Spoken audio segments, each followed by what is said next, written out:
In this toxic power of shame, we have some ideas that are important for us to identify. One is the difference between guilt and shame. Guilt says, I did bad.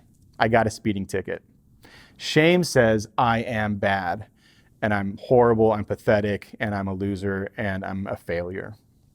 And that idea of shame then is really covering all of the behavior to try and keep it in secrecy so that people aren't finding out about it. And then there's this cycle that comes with it, because it's not just shame by itself, but shame then perpetuates these other things that are happening. And so really, here's the idea. When we talk about sex addiction, it's not just about sex, but it has more to do with pain and fear than it has to do with sex itself.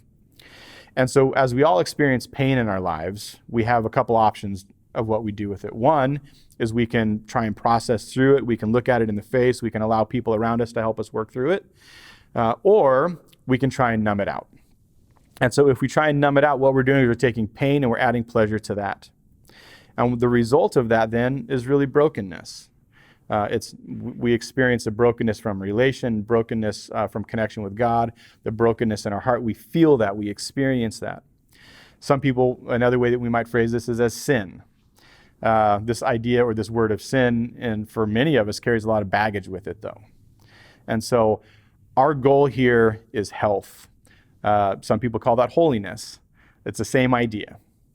So when we take pain and add pleasure to it, we try to numb it out. That creates sin, it creates brokenness, and that results in guilt and shame. We know we did something wrong, and we feel like who we are is bad. We don't want to talk about that. We don't want to tell people about it, and so we try and keep that a secret. And as we keep that a secret, we don't have the help from the people around us. And so then as we don't have help or community, that leads to isolation, where we believe we have to do it on our own. I remember at one point I talked to one of my pastors and I said, hey, this is what's going on in my life, that I struggle with pornography.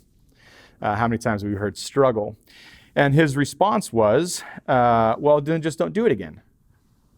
Oh, okay. I mean, that's pretty easy. I just won't ever do it again. Problem is I did it again, but I believed that what was expected of me was that I could just stop on my own.